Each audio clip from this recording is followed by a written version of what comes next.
Me këtë ngjarje madhore, kryeministri i Shqipërisë Edi Rama tërhoqi vëmendje megjithse të paktën pjesërisht ndryshe nga sa e kishte planifikuar. Për më shumë se 4 milionë euro qeveria e Ramës kishte ndërtuar pranë aeroportit të Tiranës një arenë koncertesh me emrin Eagle Stadium për paraqitjen e një ylli jashtëzakonisht kontrovers, Kanye West me emrin artistik i reper amerikan, i cili gjatë viteve të fundit është bërë vazhdimisht i njohur për tiradat e tij antisemite, për fshirje dhe deklarata të ndryshme qartësisht pozitive për Hitlerin. Edhe pse West në fillim të këtij viti në një reklam një faqe në Wall Street Journal ju drejtua të gjithë atyre që ka lënduar dhe siguroi se nuk është as nazist dhe as antisemit, ndërsa shpërtimet e tij kishin qenë pasojë episodeve manjake pasi ai vuan nga çrregullimi bipolar, kjo nuk mjaftoi për të pastruar imazhin e tij. Në vende si Britania e Madhe, Polonia, Italia dhe India, koncertet e planifikuara të tij u anulluan shpesh nën presionin e qeverisë përkatëse. Për një ditë Tirana do të bëjë kryeqyteti botror i muzikës, premtoi Edi Rama, por nuk ndodhi kështu në Shqipëri. Kryeministri shqiptar Edi Rama, i njohur si një pragmatist i pamëshirshëm, nga njëra anë shfaqet vazhdimisht si një mbështetës i vendosur i Izraelit, nga ana tjetra ai nuk pa asnjë arsye për të hequr dorë nga spektakli i tij fundjavën e kaluar, edhe pse komuniteti hebraik shqiptar kishte paralajmëruar se një ngjarje e tillë nuk do të dëshmonte përhapje kulturore, por për një kundërshtim morale. Rama u shpreh me entuziazëm paraprakisht se koncerti do të sillte përfitime të shumta për turizmin dhe ekonominë dhe do ta bënte Tiranën për një ditë kryeqytetin botror të muzikës. Një sukses i shumë pritur në aspektin e imazhit, të cilin kryeministri, që si profesion të dytë është artist pamor, në fakt do ta kishte shumë të nevojshëm. Prej javësh njerëzit në vend kërkojnë dorëheqjen e tij duke e akuzuar për korrupsion dhe keq menaxhim, por koncerti nuk u shndrua në një sukses të pastër marketingu. Në ditët para koncertit të Kanye West,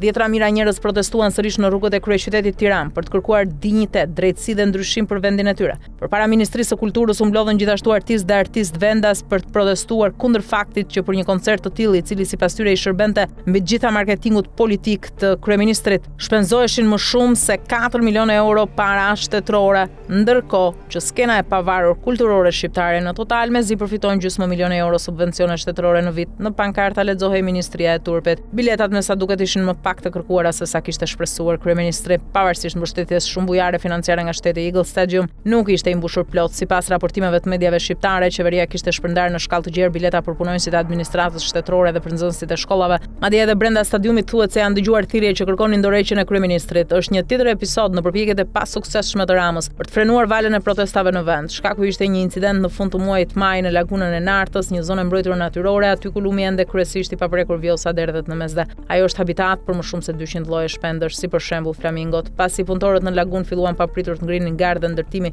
dhe të vendosnin tela me gjemba, u organizua spontanisht një protestë dhe rojet private të sigurisë në disa raste vepruan me brutalitet ndaj demonstruesve. Si pasojë, protesta u përhap edhe në kryeqytet dhe kërkesat u zgjeruan shpejt. Nga mbrojtja e flamingove, që edhe sot janë simboli i lëvizjes, deri te kërkesat e përgjithshme për dorëheqjen e Ramës. Zemrimi popullor u ushqye më tej nga hetimet e SPAK. Ky lëshoi urdhra arreste ndaj disa personave të cilët dyshohet se janë përfshirë në blerje, shitje tokash dhe pronash të paluajtshme me qëllim pastrimin e parave nga trafiku ndërkombëtar i drogës. Sipas dyshimeve, pjesërisht bëhet fjalë edhe për toka në lagunën e Nartës. Atje investitorë të ndryshëm planifikojnë ndërtimin e hoteleve luksoze, siç raportojnë mediat shqiptare prej rreth 2 vitesh, ndërsa qeveria e ka konfirmuar këtë vetëm me hezitim. Ndërsa emri më i njohur është Jared Kushner, dhëndri i presidentit amerikan Donald Trump. Megjithatë, sipas hetuesve, deri më tani nuk ka asnjë tregues që Kushner të ketë qenë në dieni të aktiviteteve të tilla kriminale. Prandaj zemrimi i protestuesve drejtohet mbi gjitha kundër qeverisë së tyre dhe mënyrës së saj jo transparente dhe të dyshuar për korrupsion në trajtimin e tokës ndërtimore dhe të peizazheve të mbrojtura. Mosbesim të veçantë ka shkaktuar një ndryshim ligjor i vitit 2024, i cili bën të mundura projekte të tilla ndërtimi në zonat e mbrojtura. Parlamenti Evropian në mesin e muajit qershor miratoi një deklaratë në të cilën i kërkoi qeverisë së Shqipërisë, vend kandidat për antarësim në BE, të ndalojë punimet ndërtimore në zonat e mbrojtura natyrore dhe të tërheqë ndryshimin e ligjit. Po Berlini, në përgjigje të një pyetje të deputetit të Partisë së Gjelbër në Bundestag, Boris Mijatović, qeveria gjermane deklaroi në fillim të korrikut se ndan pritshmërinë e Komisionit Evropian që Shqipëria të respektojë standardet e akujës të Bashkimit Evropian. Përveç kësaj, ajo po ndjek raportimet mbi këtë çështje dhe po merr pjesë në diskutimin e brendshëm të BE-s. Ky pasivitet dërgon sinjalin e gabuar në rajon, kritikon Mijatović. Kush e merr seriozisht akujësin mjedisor evropian dhe kriteret e antarësimit në BE,